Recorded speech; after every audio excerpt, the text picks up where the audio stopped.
Hémisphère son.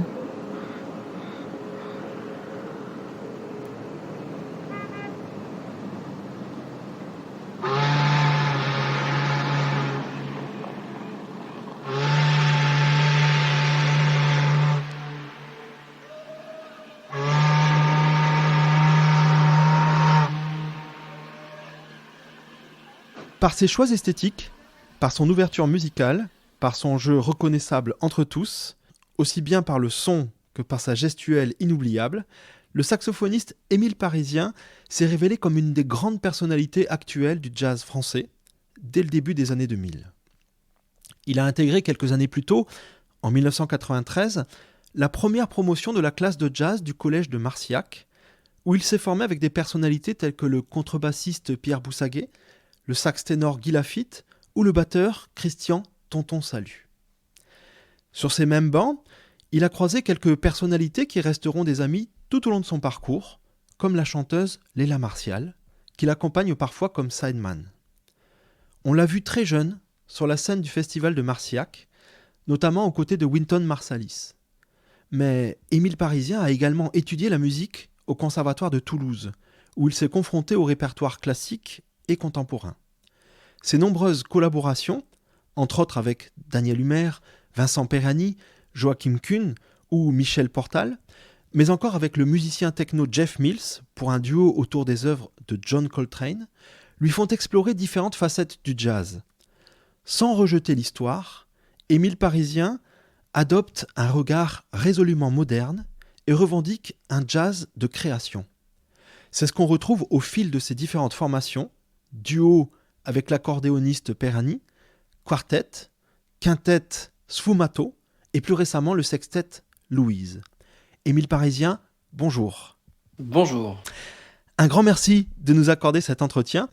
Je voudrais commencer tout de suite avec un de tes projets les plus récents, justement éloigné du jazz, le plus traditionnel, je dirais, puisqu'il prend pour inspiration le premier quatuor de György Ligeti, Métamorphose nocturne, un quatuor qu'il a écrit en 53-54 en Hongrie, et donc un quatuor qu'il a revu ensuite, quand il est passé en Occident, en 58. Il s'agit des Métanuits avec le pianiste Roberto Negro. En quoi consiste ce projet ? Alors les Métanuits, c'est le nom du duo avec mon ami Roberto Negro, avec lequel nous avons donc fait cette adaptation des Métamorphoses nocturnes de György Ligeti. En fait, on s'est rencontrés avec Roberto il y a, je sais pas, un peu plus une dizaine d'années, et puis on travaillait parce qu'il m'invitait, lui-même il faisait une création avec Daniel Humer, et il m'avait invité pour ça, et puis on s'est mis à travailler, j'étais chez lui, et puis au tour de conversation, on s'est rendu compte qu'on était tous les deux fans de Ligeti, et particulièrement de cette pièce qui est qui est pas encore ultra contemporaine. C'est sa première pièce. Il a écrit 2 quatuors à cordes et c'est le premier quatuor qu'il a écrit. Dans cette pièce, il y a beaucoup d'éléments rythmiques, mélodiques, moi qui me font penser à Bartók aussi, et puis Stravinsky, des choses comme ça en fait. Et donc finalement c'est un univers sur lequel on s'est rejoint, Roberto Negro et moi-même. Et puis à l'issue de cette conversation on s'est dit mais pourquoi pas un jour on n'essaierait pas de faire quelque chose avec cette pièce. C'est une transcription, on a pris le texte des 4 comme Roberto aime bien le dire. Moi je fais le violon 1 et violon 2, et puis lui, il fait le violoncelle et l'alto.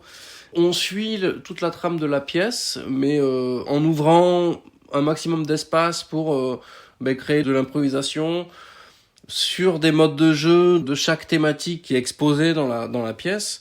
Et voilà, et donc ça fait maintenant... Je crois la première fois qu'on l'a joué, c'était peut-être il y a 5-6 ans, je sais plus exactement. On l'a pas joué énormément, mais quand même pas mal de fois. Et en fait, c'est un bonheur très très intense de partager ce moment avec Roberto, parce que c'est vraiment musicalement une pièce qui est super et qui est très, je sais pas, très grisante, très inspirante, et autant dans l'improvisation que de l'interprétation, de l'écriture qu'il en reste. Et donc ce projet a fait l'objet d'un enregistrement qu'on a enregistré pendant le Covid, il y a 2 ans.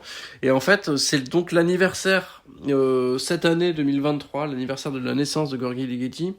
Et donc on s'est dit pourquoi pas essayer de sortir ce projet en disque et tout ça. Il devait sortir au mois de février. Et finalement, il va sortir au mois de mai parce qu'on a eu des petits soucis de timing. Voilà. Donc il sortira au mois de mai sur le label Act. Voilà, pour célébrer les 100 ans de la naissance de Maître Ligeti.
C'est très intéressant le fait que vous choisissiez un morceau de cette période-là de Ligeti, effectivement, où, comme tu le dis, il est proche de Bartók, il est proche d'une esthétique, oui, encore marquée, comme tu l'as rappelé, par Stravinsky, par toute cette période dite moderne, je dirais. Il n'est pas encore complètement basculé dans le contemporain.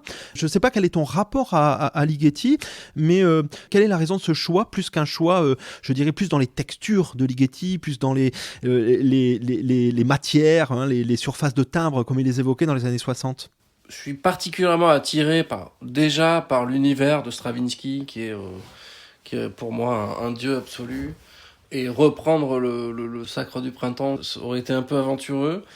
Enfin, déjà, il y a cette rencontre avec Roberto où on s'est réunis tous les deux autour de ce compositeur et de cette pièce, et en fait je pense elle était à l'endroit juste entre de la musique atonale mais encore mélodique, et puis une rythmique qui pouvait laisser la place à l'improvisation comme on aime bien le faire, quelque chose d'un peu de trance. On est attirés tous les deux par la trance, ce qui est moins le cas, enfin, d'une certaine manière, en tout cas rythmiquement, ce qui est moins le cas dans la suite de son œuvre, en fait. En fait, ceci dit, ça dépend des choses. En tout cas, elle se situait à l'endroit où on avait l'inspiration de pouvoir reprendre ce matériel et pouvoir en faire quelque chose pour pouvoir improviser, tout en restant finalement dans un univers d'improvisation. Moi, je viens encore du jazz. Roberto aussi, et donc ce qui nous permet de, en fait, d'utiliser notre langage commun, quoi, qui est autour de l'improvisation, même parfois du jazz, et ce qui nous empêche pas d'aller explorer justement des textures ou des choses comme ça. Le deuxième quatuor à cordes de Ligeti aurait été un peu plus aventureux pour nous deux, pour faire quelque chose comme ça, et en fait, moi, c'est ce que j'adore cette pièce, quoi. Et alors, comment s'est articulé véritablement le travail? C'est-à-dire que vous avez plongé dans la partition au départ, puisque vous avez gardé la même structure, la même conduite. Ça a été vraiment un travail à la table, d'abord, sur partition, avant de basculer dans les parties improvisées.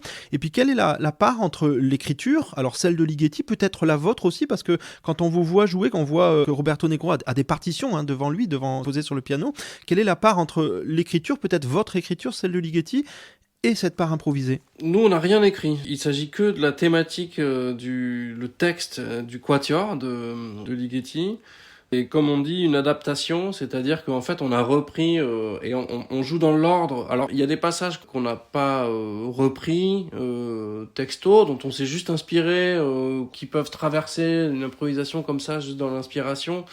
Mais en fait, on suit le déroulé de la pièce. En fait, ce qui s'est passé d'abord, Roberto a extrait, parce que parfois, il y a un thème qui est joué par les 4 cordes, et en fait il en a extrait d'abord une partition sur laquelle il a extrait les thématiques solo, et en fait ce qui se passe, c'est que parfois moi je joue le haut vraiment le haut de la ligne mélodique, et en fait lui avec le piano il a plusieurs il peut jouer 2 voix, 3 voix, 4 voix. Et donc parfois on joue les 4 voix, moi une parce que je peux en faire qu'une à la fois, et puis lui il peut en faire 3. Il a surtout fait ça d'abord, coucher ça sur partition pour que ce soit lisible, avec un parti pris, une proposition de sa part, de jouer tel thème. Parfois, moi, je joue le haut du thème, parfois je rejoins le bas, et puis lui, il récupère le haut. Enfin bon, voilà. Ça, c'était d'abord un petit travail d'adaptation d'écriture.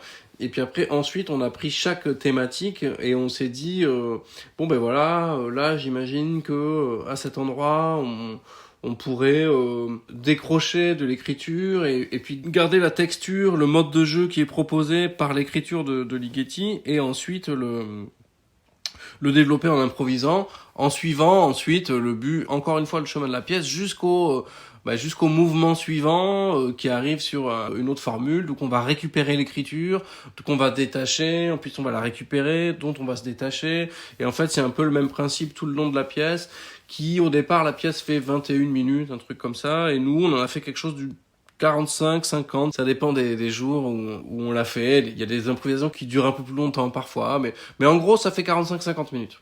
Donc la part, je dirais, à la fin on est sur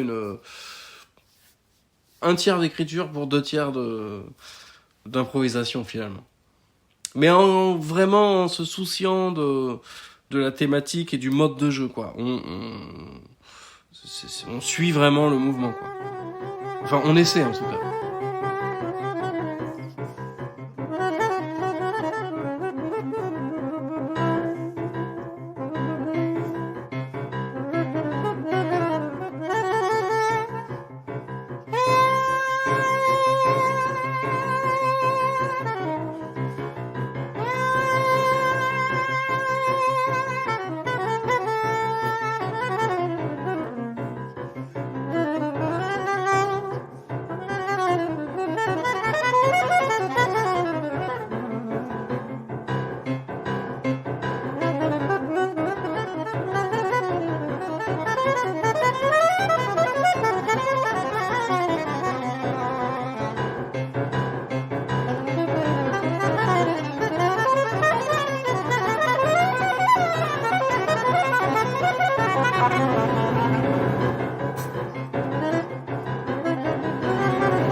Vous célébrez là, vous revenez à ce morceau avec l'anniversaire de Ligeti ou ça vous est arrivé de le jouer quand même de temps en temps ? En fait, d'abord, on l'a joué pendant quelques années de temps en temps. Ensuite, on a fait une tournée en Finlande et Pays Baltes, organisée par quelqu'un qui s'appelle Charles Gilles, qui nous a donné cette opportunité, où on a fait une bonne quinzaine de représentations presque tous les jours. Ça, c'était à la sortie du Covid, au mois de septembre, il y a 2 ans. Et puis là, maintenant, comme on avait prévu de sortir ce disque, vraiment fin février, début mars, on a fait un début une petite tournée. On a joué à la Philharmonie pour un week-end dédié à Gheorghe Ligeti il y a 2 semaines. Et puis on a joué au Portugal, en Italie. On a fait cette petite tournée, mais sinon de temps en temps on le faisait, on jouait de temps en temps, mais ça a jamais été des tournées, c'était toujours un peu ponctuel comme ça. Et je crois que ça va continuer. C'est pas un projet très facile à diffuser, je pense, parce que on n'est pas, enfin moi me concernant, puis de Roberto non plus, peut-être un peu plus, mais je suis pas non plus je suis ni identifié dans la musique contemporaine ou vraiment moderne. Il y a de l'improvisation, donc pour le milieu classique c'est pas évident, et pour le milieu jazz c'est un peu trop contemporain. Enfin voilà, donc c'est vraiment un projet un peu comme ça, singulier, au milieu de tout, quoi. Et donc voilà, je pense que peut-être les gens sont un peu frileux pour programmer ça, quoi. J'aimerais également parler de ton récent sextet, Louise. Alors on y trouve des musiciens avec lesquels tu collabores depuis un certain temps. Bien sûr, on y retrouve par exemple le pianiste Roberto Negro, encore lui. On y retrouve aussi le guitariste Manu Kojia et des musiciens américains. Donc il y a le trompettiste Theo Crocker, le bassiste Joe Martin et le batteur Nashit Waits. Ces musiciens, donc, tu les réunis, c'est ton sextet. J'aimerais savoir, tout simplement, quand on observe ça de l'extérieur, on peut se poser ces questions. Comment est-ce qu'on trouve des musiciens ? Comment est-ce qu'un groupe se monte dans le jazz ? Où c'est vrai que les groupes se montent assez fréquemment, se démontent aussi, hein, on change de formation. Étant donné que ce ne sont pas des copains de lycée, ou peut-être pas tous en tout cas, ou de conservatoire, comment ça se passe ? Est-ce qu'il y a un casting ? Est-ce qu'il y a des auditions ? Est-ce que ça se passe sur des buffs voilà, de ci, de là. Comment est-ce qu'on réunit comme ça une équipe de musiciens ? C'est vraiment dans tous les projets que j'ai pu faire jusqu'à aujourd'hui, encore j'attache une importance particulière à l'aspect humain, aux rencontres Et c'est vraiment pour moi important de développer un projet à partir de rencontres humaines. Et donc en fait, c'est vraiment pas... alors, c'est absolument pas un casting, c'est vraiment plus des concours de circonstances et au fil des rencontres et des choses qui font que, à l'occasion, enfin, l'histoire précise de l'élaboration de ce projet, c'était d'abord une invitation du festival Son d'hiver qui me proposait, d'abord un rendez-vous, Fabien Simon qui me propose un rendez-vous, on se revoit dans un bar et qui me dit bon ben voilà, j'aimerais te programmer telle année, c'était avant le Covid, j'aimerais te proposer une carte blanche pour l'année prochaine et d'inviter les gens, voilà, est-ce qu'il y a des gens avec qui tu as envie de jouer, en me disant, en m'influençant un petit peu, en disant ben voilà, c'est un festival qui aime bien faire le pont entre les États-Unis et des rencontres de cet ordre-là. Et donc, si tu as une envie particulière comme ça, et lui, il savait pas du tout ce que j'étais en train de faire à ce moment-là, mais moi, je revenais, je l'ai rencontré, j'arrivais, je rentrais d'Allemagne, et je venais de faire une tournée d'une quinzaine de jours avec Theo Croker et Joe Martin, notamment, qui étaient dans ce projet qu'on m'avait confié, pour lequel on allait célébrer les 50 ans de la musique du label Blue Note. Et donc là, du coup, je m'étais remis à jouer un peu des standards enfin réarranger avec ces musiciens-là. Et puis en fait, du coup, j'avais rencontré Théo pendant cette tournée, puis j'avais eu une bonne affinité avec lui. Enfin, c'était super sympa. Le mec est super. Et puis en fait, je me suis rendu compte aussi que n'étant pas complètement fan de la musique qu'il proposait Théo dans ses projets personnels plus R&B ou des choses comme ça. Là, la manière dont on jouait du jazz ensemble, j'ai trouvé que c'était un musicien extraordinaire avec une sensibilité énorme et en fait voilà, j'avais envie de poursuivre un peu cette rencontre, enfin de poursuivre ce travail qu'on avait commencé à faire. Et donc du coup tout de suite dans cette idée je m'étais dit ah oui bah oui on pourrait faire je pourrais proposer à Théo nanana. Et ensuite Joe Martin en fait lui je le connaissais parce que j'avais joué avec lui avec Yaron Herman, ça fait 10 ans que je le connais Joe, et parce que je l'ai rencontré par le biais de Yaron Herman avec qui j'avais joué longtemps à l'époque, et puis on se croisait de temps en temps, voilà. Et Nash Heatwaite, en fait, alors c'est le seul avec qui j'avais jamais joué. Il avait sorti un disque, il avait été produit par mon label Labori, c'est le premier label avec qui j'étais avec mon quartet. Et donc il était là, et donc en fait on se croisait. Avant tout, je suis un grand fan de ce musicien, c'est un batteur extraordinaire. Et on se croisait, et puis on a fini par se croiser dans des festivals, et puis souvent on se disait ah mais ça serait sympa un jour qu'on joue ensemble, qu'on fasse quelque chose et tout ça. Bon voilà, et puis donc suite à cette proposition, ce projet, je me suis dit bon allez pourquoi pas, je propose à Nash Heatwaite de faire quelque chose ensemble, sans trop y croire j'avoue. Et puis en fait j'ai envoyé un mail et il m'a répondu très enthousiaste, et ce qui m'a rendu très heureux, et je me suis dit ok bon ben là c'est parti. Et puis il me manquait pour équilibrer tout ça, il me manquait mes collègues, mes copains quoi, que je connais bien, avec qui j'évolue depuis de nombreuses années maintenant, Roberto et Manu Kodjia, pour équilibrer tout ça, équilibrer le côté justement peut-être un peu là je mets des cases mais je veux vraiment pas mettre de cases, mais ni d'étiquettes, mais créer un équilibre entre l'univers que pouvaient proposer Theo Croker et Nash Heatwaite et Joe Martin, qui sont des gens qui connaissent très bien la musique de jazz afro-américaine, et que moi j'ai appris à l'école en fait, enfin que j'ai appris d'une certaine manière à l'école. Je suis absolument pas non plus un spécialiste, et je jouerai jamais cette musique aussi bien que eux peuvent la jouer, parce qu'ils ont été baignés là-dedans et tout ça. Mais j'ai eu des profs comme Wynton Marsalis et tout ça qui m'ont initié à cette musique et qui m'ont donné le goût à cette musique, et en tout cas une compréhension de cette musique et une proximité quoi.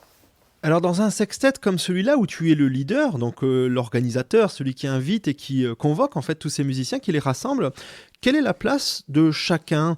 Quelle est la place que tu laisses aux musiciens dans les compositions, par exemple, dans le sextet? Alors, pour donner un exemple, alors le morceau Il giorno della civetta, si je le dis bien, je sais pas, c'est un morceau où on entend énormément la guitare de Manu Kodjia. Est-ce que c'est lui qui compose? Enfin, comment ça se passe pour les compos, pour les choix des différentes répartitions des thèmes ou des improvisations? Comment est-ce que vous fonctionnez? Alors ce morceau c'est une composition de Roberto notamment, Negro, comme son nom l'indique, en italien. Et non, après il s'agit d'une question d'arrangement, d'équilibre, de choix, de qui va jouer, qui va prendre plus de place à tel endroit, et ça c'est de l'architecture on va dire, je dirais, dans un disque, de donner de la place à chacun. Alors ça, je pense que tout le monde a son mot à dire, parce que de toute façon, moi, je suis absolument...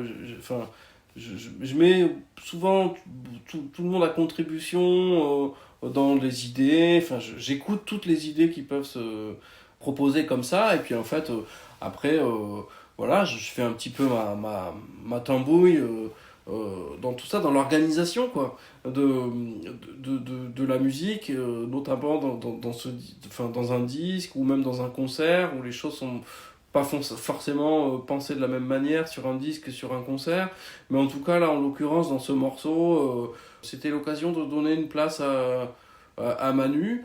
Vas-y, prends un solo là.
Alors il y a des morceaux comme Jungle Jig qui sont très composés avec vraiment du contrepoint qui semble très écrit pour le coup, et puis avec des thèmes collectifs en fait, vraiment pris tous ensemble. Et puis il y a d'autres morceaux, par exemple Memento en 3 parties, qui laisse la place à beaucoup de passages plus atmosphériques, des textures très libres. Je sais, en écoutant ta discographie, bien sûr, que tu as une certaine affection pour les morceaux longs, les morceaux de ce type en plusieurs parties. Il y en en avait d'autres, hein, avec tes précédents ensembles. Il y en a un qu'on a revu assez souvent, c'est le clown tueur de la fête foraine, par exemple, qu'on voit sur le quintet qui venait déjà du Quatuor, ou alors encore Balade Ibiza aussi. C'est un format que tu affectionnes, hein, ce format long là qui laisse beaucoup de place aux attentes, aux atmosphères, tout ça, c'est quelque chose que tu fais assez souvent. En effet, c'est vrai. Bah, parce que ça me renvoie à la musique narrative et en fait, j'aime bien essayer de raconter des histoires, quoi. Et je raconte des histoires et puis du coup, il y a un petit côté comme ça cinématographique qui me plaît aussi dans cette façon d'exposer la musique en plusieurs parties et aussi qui me ramène aussi ou alors à de la musique symphonique ou des choses comme ça ou euh, je veux dire dans la forme. J'aime bien cette forme-là. Dans une histoire, de pouvoir aborder plusieurs thématiques et pouvoir aborder plusieurs ambiances et qu'elles puissent s'enchaîner et puis en fait c'est pour raconter une histoire quoi. Et j'aime bien ça comme ça plus que enfin pas plus d'ailleurs. Moi c'est comme ça que je me sens à l'aise en tout cas dans la composition et dans la mais non non j'aime bien aussi les formes courtes aussi ça peut arriver mais en tout cas j'aime cette idée de développement et de texture et de laisser de la place au son à la texture sonore aussi quoi.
Ce disque, Louise, donc avec le sextet, est enregistré sur le label allemand Act.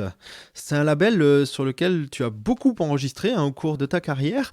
Comment est-ce que tu as rencontré ce label Act? Comment se passe la collaboration? Est-ce qu'ils te laissent carte blanche pour tous tes projets? Comment ça se passe? Comment tu leur proposes des disques? Alors c'est une collaboration, hein, c'est pas juste un label avec qui je donne mes trucs et je leur ai dit allez sortez-moi ça et puis voilà, hein, c'est quand même on a quand même un rapport d'entente qui s'est créé avec le temps et tout ça. Alors en effet, il y a des projets qui sont plus faciles que d'autres à défendre pour eux qui se positionnent en tant que label et quand même aussi en tant que qui travaillent dans l'industrie musicale, on va dire, l'industrie du disque et tout ça. Donc en fait, ils ont un rapport un petit peu différent à l'artistique parfois.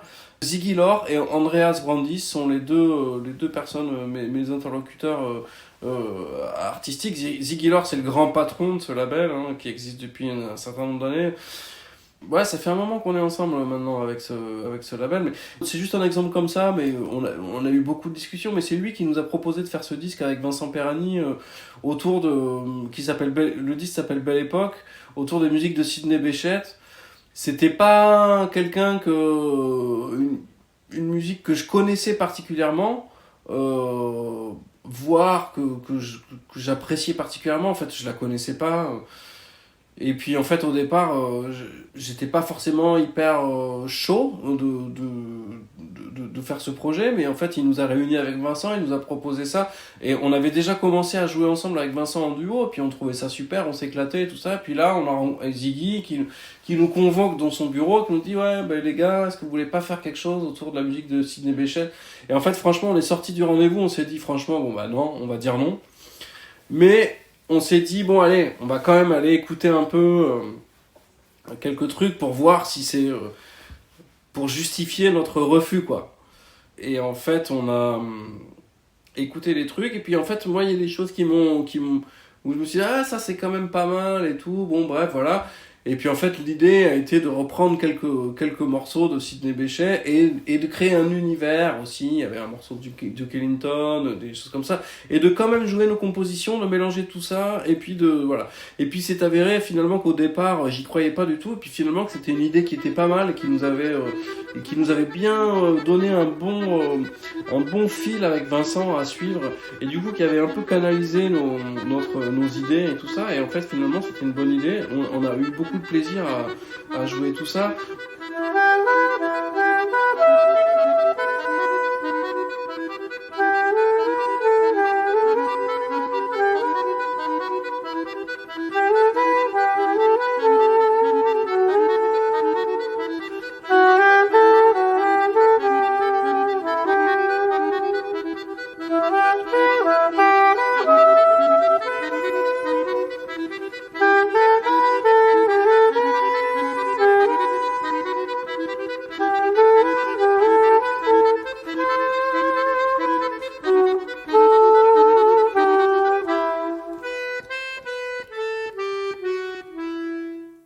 J'aimerais qu'on parle un petit peu de ton jeu physique extraordinaire, alors inoubliable, hein, quand on te voit jouer sur scène, c'est quelque chose qui reste en tête. Il y a le son, hein, bien entendu, mais il y a ce jeu, alors notamment ce jeu de jambes très, très étonnant, où on s'attend jamais, mais il y a une jambe qui peut partir d'un côté ou de l'autre soudainement sur une phrase, enfin ça accompagne, ça précède parfois. J'avais entendu beaucoup au niveau de la pratique instrumentale, alors surtout classique, hein, c'est vrai, que un corps qui balance trop, un corps qui bouge trop, n'est pas forcément bon pour le son. Il faut le poser, il faut que la colonne d'air, notamment pour les instruments avant, soit respectée. Enfin, il y a toute cette idée-là.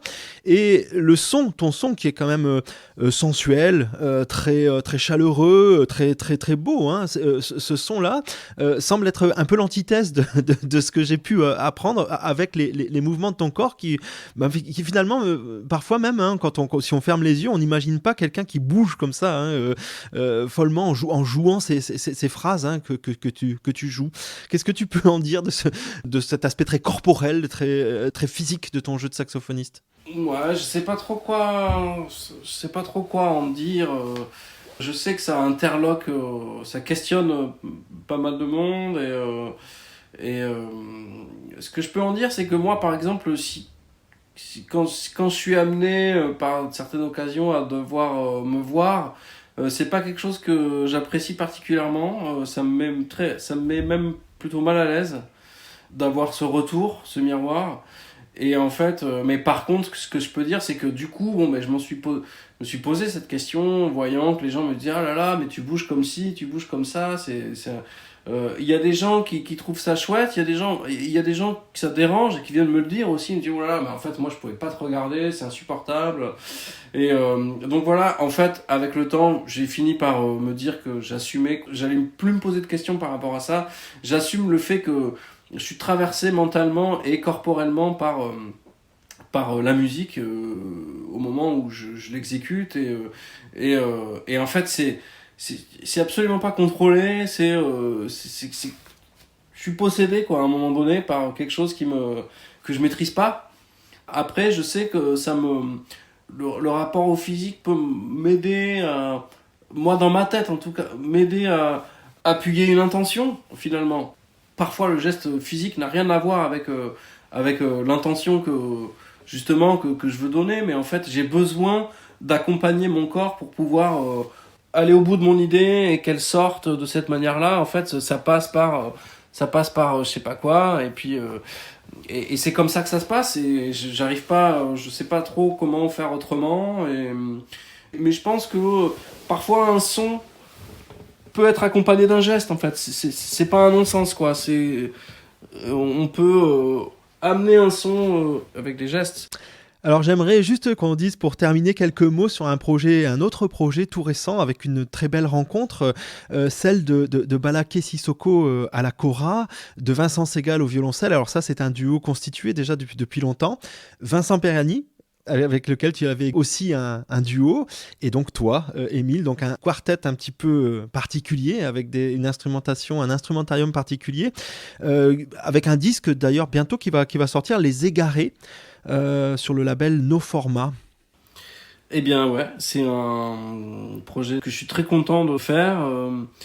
Je suis très heureux d'avoir rencontré Vincent Segal et Balaké Sissoko, qui sont des musiciens extraordinaires, mais aussi de très belles personnes.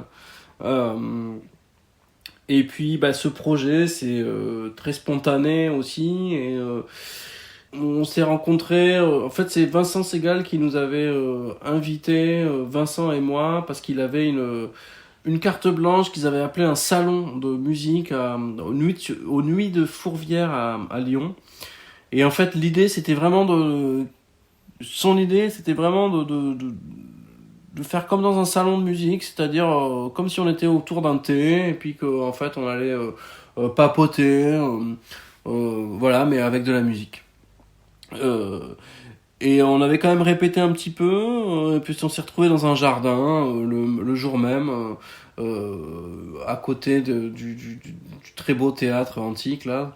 Et puis il y avait une petite magie qui avait opéré dès cette première rencontre. Et puis encore une fois, ensuite, il y a eu le concert, c'était super, et ça a donné l'idée à Laurent Bizot du label No Format d'en faire quelque chose, quoi, de cette rencontre. Et donc il nous a proposé qu'on se rejoigne, qu'on passe une semaine ensemble dans un studio et qu'on enregistre un peu de musique. Et c'était formidable parce que j'aurais tendance à dire que c'est quelque chose de très apaisant. J'ai beaucoup aimé essayer faire ce projet tout en, je sais pas, en poésie, en dentelle, c'est très fin, quoi. Il y a quelque chose qui me plaît dans cette finesse et d'écoute, on va dire, de manière évidente, une écoute très très puissante et une attention, quoi, à chaque note, et du coup, voilà, ça nous implique tous une écoute profonde et un partage profond, tout en finesse, et je trouve ça très très très très sympa. Et pourquoi Les Égarés ? Pourquoi Les Égarés ? C'est le bout d'un nom d'un morceau de Vincent Segal. Et Les Égarés parce que c'est ça, c'est un peu comme si on était en train de se perdre un peu dans une forêt, en train de se balader tranquille, écouter les oiseaux et errer, quoi. Émile Parisien, merci infiniment pour cette rencontre, pour le temps que tu as passé avec nous. Je te remercie beaucoup pour ces réponses très généreuses. Merci pour votre intérêt, et avec grand plaisir.